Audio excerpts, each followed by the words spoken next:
శ్రీ గురుభ్యో నమ. సనాతన ధర్మంలో పుట్టినటువంటి ప్రతి వ్యక్తి కూడా ఏ క్షేత్రాన్ని చూడాలి అనుకుంటాడో, ఏ క్షేత్రంలో తాను శరీరం విడవాలి అని భావిస్తాడో ఆ క్షేత్రము కాశీ క్షేత్రము. అది స్వయంగా దేవతలు విహరించేటువంటి క్షేత్రము. ఆ క్షేత్రంలో దేవతలు అనుక్షణము నివసిస్తూ ఉంటారని తాడేపల్లి రాఘవనారాయణ శాస్త్రి గారు ప్రత్యక్షంగా దర్శించి చెప్పినారు. అందుకే కాశీ క్షేత్రంలో చెప్పులు వేసుకుని నడవకూడదు అని పెద్దలైన వారు చెబుతూ ఉంటారు. అది పరమేశ్వరుడి యొక్క శరీరము అని శివమహాపురాణము చెబుతూ ఉన్నది. అసలు ఈ క్షేత్రము ఎలా ఏర్పడినది అనేది చెబుతూ శివపురాణం అంటూ ఉన్నది. సృష్టి అవ్యక్త స్థితిలో ఉన్నప్పుడు సృష్టికి కారణభూతమైన పరబ్రహ్మము మాత్రమే ఉండేది. అది నిత్యము, శాశ్వతము, చిదానందగణము, అద్వితీయము అనబడుతుంది. ఆ బ్రహ్మమునకు రెండవ దాని యందు ఇచ్ఛ లేదా సంకల్పము కలిగినది. నేను రెండుగా మారాలి అనేటువంటి సంకల్పము కలిగినది. ఆ సంకల్పమే నిర్గుణ నిరాకార పరబ్రహ్మమే సగుణమై సాకారమై శివ అనేటువంటి నామముతో విఖ్యాతిని పొందినది. అంటే ఆ నిరాకార నిర్గుణ పరబ్రహ్మము శివముగా మారినది. ఆ శివ, ఆ సగుణ రూపమైనటువంటి శివము స్త్రీ మరియు పురుష భేదించి రెండు రూపాలు పొందాలి అని భావించినది. అలా రెండు రూపములను పొందినప్పుడు పురుష రూపమునకు శివుడు అని, స్త్రీ రూపమునకు శక్తి అని ఖ్యాతి వహించినది. ఈ చిదానంద స్వరూపులు ఇంద్రియాతీతులు అయినటువంటి శివశక్తుల నుంచి వారి మాయా ప్రభావముచే ప్రకృతి పురుషులు అనేటువంటి ఇద్దరు ఉద్భవించడం జరిగినది. ఇక్కడ మాయ అంటే శివశక్తులకు వేరైనది కాదు. వారి నుంచి జగన్నిర్మాణ సామర్థ్య రూపమైనటువంటి శక్తి పంచజ్ఞానేంద్రియములచే మనం ఏ ప్రపంచ జ్ఞానాన్ని పొందుతున్నామో అదంతా కూడా ప్రకృతి.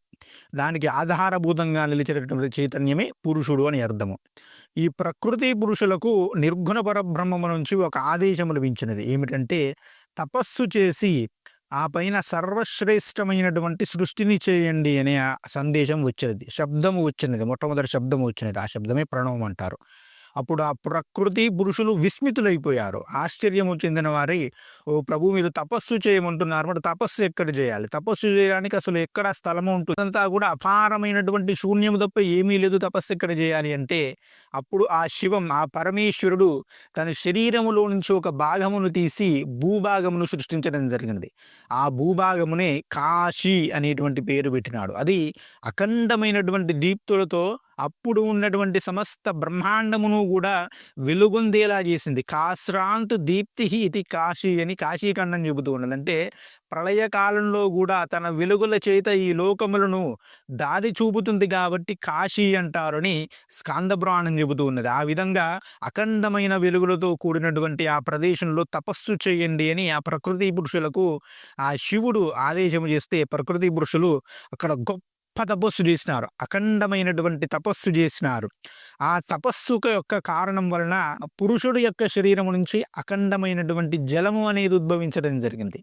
ఆ జలమును ఆశ్రయించుకొని అతడు నివసిస్తూ ఉన్నాడు కాబట్టి నారాయణుడు అని, అతడిని ఆశ్రయించుకొని తన యొక్క శక్తి, ప్రకృతి శక్తి ఉన్నది కాబట్టి లక్ష్మి అని వారిని చెప్పడం జరిగినది. ఆ విధంగా లక్ష్మీనారాయణుడు తపస్సు చేత ఆ జలములను ఆశ్రయించుకొని దాని మీద నివాసం శయనిస్తూ ఉన్నారు. అలా కొంతకాలము నారాయణుడు శయనిస్తూ నిద్రిస్తూ ఉన్న సందర్భంలో, నిద్రిస్తూ ఉండడం అంటే తపిస్తూ ఉండడం, తపస్సు చేస్తూ ఉన్నాడు. శివుని యందు తాను రమిస్తూ ఉన్నటువంటి సందర్భంలో ఆ నారాయణుడి యొక్క నాభి నుండి ఒక బ్రహ్మకమలము అని పుట్టి ఆ కమలములో నుంచి బ్రహ్మగారు ఉద్భవించడం జరిగినది. శివుని ఆజ్ఞను పొందినటువంటి బ్రహ్మగారు చతుర్దశ భువనాత్మకమైనటువంటి సృష్టిని ఏర్పరచడం జరిగింది. కానీ మహాప్రళయ కాలంలో నారాయణుడు తపస్సు చేసినప్పుడు తన శరీరం నుంచి జలము వచ్చిందని చెప్పాం కదా.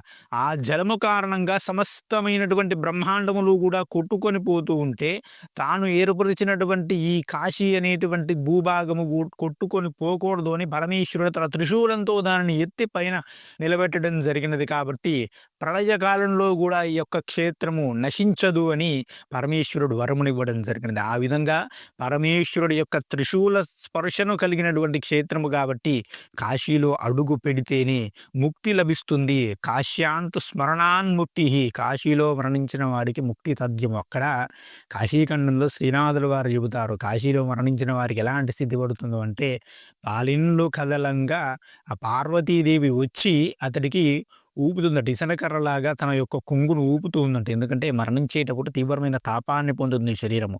వాడికి ఆ ఉక్కపోత, ఆ వేడి తగలకుండా పార్వతీదేవి ఊపుతుందట. తనకు యొక్క కొంగును అందించి ఆ చెమట తుడుస్తూ ఊపుతూ ఉంటే, వినాయకుడు గంగాజలాన్ని తెచ్చి తన తొండంతో అతని మొహం మీద చల్లి, "ఏం కాదురా నాయనా నేను ఉన్నాను" అని చెబుతూ ఉంటాడట. భాగీరథీదేవి వచ్చి అతని గుండె మీద ఇలా ఇలా నిమురుతూ, గుండె మీద నిమురుతూ, "ఏం కాదు నాయనా, ఏం భయపడకు, ఏం భయపడకు" అని చెబితే, అతడి కుడి చెవ్వు ఇలా పైకి వస్తే సాక్షాత్తుగా పరమేశ్వరుడు కదలి వచ్చి అతని చెవులో మహాప్రణవాన్ని ఉపదేశించి కైలాసంలోకి తీసుకొని వెళ్తాడట. అంతటి మహోన్నత స్థితిని కాశీలో మరణించిన వాడు పొందుతాడని కాశీఖండంలో స్వయంగా పరమేశ్వరుడు చెప్పడం జరిగినది. కాశీ అనేది సామాన్యమైనటువంటి క్షేత్రము కాదు. అక్కడ ఉన్నటువంటి మణికర్ణికా ఘట్టము, నారాయణుడు తపస్సు చేస్తున్నటువంటి సందర్భంలో పరమేశ్వరుడి యొక్క చెవి నుంచి, మణి నుంచి ఒక రత్నము అనేది కింద పడడం జరిగినది జలములలో. కాబట్టి అది మణికర్ణికా ఘట్టముగా మారడం జరిగినది. అది మహా అద్భుతమైనటువంటి ఘట్టము. అక్కడ స్నానము చేస్తేనే ముక్తి లభిస్తుంది అని 9 రాత్రులు ఎవరైతే కాశీ క్షేత్రంలో నివసించి పురాణములను వింటాడో వాడు అక్కడ మరణించకపోయినా కూడా ముక్తిని పొందుతారు అని మనకు కాశీఖండం చెబుతుంది. అంటే 9 రోజులు అక్కడ ఇక్కడ తిరగడం కాదు, 9 రోజులు కాశీలోనే ఉండాలి. ఉదయం పూట ఉండాలి, రాత్రిపూట నిద్రపోవాలి.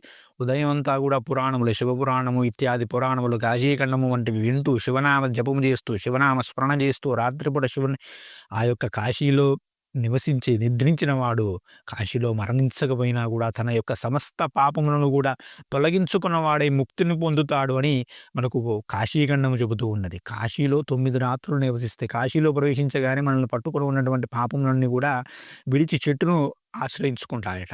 ఎవడైతే 9 రోజులు అక్కడ నివసిస్తాడో లేదా సప్తాహం కనీసం 7 రోజులు నివసిస్తాడో ఇక వాడిని ఆ యొక్క పాపములు పట్టవు, తిరిగి భస్మమైపోతాయి, అతడు పరిపూర్ణమైనటువంటి ముక్తిని పొందుతాడు అని కాశీఖండం చెబుతూ ఉన్నది. కానీ కాశీలో తప్పు చేస్తే మాత్రం అంతకంటే ఘోరమైనటువంటి స్థితులు కూడా వస్తాయి, దారుణమైనటువంటి శిక్షలు కూడా లభిస్తాయి. కాబట్టి అక్కడ ముక్తి క్షేత్రం, అక్కడ ఉండేటువంటి చీమ మొదలు దేవతల వరకు ఎవ్వరికైనా కూడా ముక్తి లభించి తీరుతుంది. అక్కడ గంగాదేవి ఉత్తరవాహినిగా మోక్ష గంగగా పిలువబడుతూ ఉన్నది. కాబట్టి అక్కడి కాశీ గంగాజలం ఎక్కడ ఉన్నా కూడా కాశీ గంగా అనేది అత్యంత పవిత్రమైనదిగా చెబుతూ ఉన్నారు. కాశీలో ఉండి గంగా స్నానం చేసి ఆ విశ్వేశ్వరలింగం స్వయంగా పరమేశ్వరుని చేత ప్రతిష్ఠింపబడినటువంటి మహాజ్యోతిర్మయ లింగము అని చెప్పబడుతూ ఉన్నది శివపురాణంలో. పంచక్రోశ విస్తీర్ణమైనటువంటి భూభాగాన్ని, కాశీ నగరాన్ని బ్రహ్మాండంలోని మనుష్యలోకంలో ప్రళయకాలంలో జలమంతా కూడా పూర్తి అయిన తర్వాత పరమేశ్వరుడు తన త్రిశూలం నుంచి దింపి తిరిగి భూభాగంలో పెడతాడు అట. అంటే మహాప్రళయకాలంలో త్రిశూలం మీద పెట్టి మహాప్రళయం పూర్తయిన తర్వాత మళ్ళీ భూమండలాన్ని బ్రహ్మగారు ఏర్పరిచినప్పుడు అప్పుడు తిరిగి దానిని ఈ భూమి మీదకి తీసుకురావడం జరిగినది. ఆ విధంగా పరమేశ్వరుడి రక్షణలో ఎల్లప్పుడూ ఉండేటువంటి మహానగరము కాశీనగరము. కర్మబంధాలను నశింపజేసేది, మోక్ష సాధనమైన జ్ఞానాన్ని ప్రకాశింపజేసేది ఇది. ఇది నాకు మిక్కిలి ప్రియమైనది అని పరమేశ్వరుడి స్వయంగా చెబుతూ ఉన్నాడు. ఓ విష్ణు, ఈ దివ్య క్షేత్రాన్ని ఎప్పటికీ నీవు విడిచిపెట్టవద్దు అని చెప్పి తాను స్వయంగా అవిముక్త లింగాన్ని అక్కడ స్థాపించినాడు. ప్రళయకాలంలో కూడా కాశీనగరము నశించదు. ఆ సమయంలో శంకరుడు తన త్రిశూలం మీద ఎత్తి పట్టుకొని తిరిగి బ్రహ్మగారు సృష్టించేయగానే భూమి మీద నింపుతాడు. కర్మలను ఆకర్షించి నశింప చేస్తుంది కనుక దీనికి కాశీ అనే పేరు వచ్చింది అని సూతుడు చెబుతూ ఉన్నాడు. మునులారా, ఇతర క్షేత్రాలలో సారూప్యముక్తి అంటే భగవానుడితో సమానమైన రూపాన్ని కలిగి ఉండడం మాత్రమే లభిస్తుంది. కానీ కాశీలో సాయుధ్యముక్తి, భగవానునిలోనే ఐక్యం కావడం జరుగుతుంది. దేవతలు సైతం ఇక్కడ మరణాన్ని కోరుకుంటారు. అంటే ఇక ఇతరుల గురించి చెప్పేది ఏమున్నది చెప్పండి. కాశీనగరం బ్రహ్మ సృష్టిలోనిది కాదు, మహేశ్వరునిచే స్వయంగా నిర్మితమైనటువంటి క్షేత్రము, తీర్థము, దైవతము. ఈ మూడు కూడా ముక్తిప్రదవులే. ఈ మూడు కలిసిన ఏకైక క్షేత్రం కాశీ. మోక్షదాయకాలైన సప్తపురముల అంశాలు కూడా కాశీలో ఉన్నాయి. అవిముక్త క్షేత్రము, ఆనంద కారణము, మహాశ్మశానము, రుద్రగేహము, ఈ పేర్లన్నీ కూడా కాశీకి నామాంతరములు. 1,00,000 తీర్థములలో స్నానము చేసిన, కాశికా తీర్థములలో మునకపోతే మోక్షము లేదు. ఇది ఎలా సమస్తమైనటువంటి దానిని దహించి వేస్తుందో కాశీ క్షేత్రము, గంగాజలము సమస్త పాపరాశిని దగ్ధము చేస్తుంది. కాశీని మించినటువంటి క్షేత్రము ఈ సృష్టిలోనే లేదు అని పరమేశ్వరుడి శివమహాపురాణంలో చెప్పడం జరుగుతుంది. కాబట్టి అంత అద్భుతమైనటువంటి ఆ క్షేత్రాన్ని దర్శించేటువంటి మహద్భాగ్యము మనకు కల్పించమని ఆ పరమేశ్వరుని మనసారా ప్రార్థిస్తూ శ్రీమాత్రే నమః. స్వస్తి. జై శ్రీరామ్.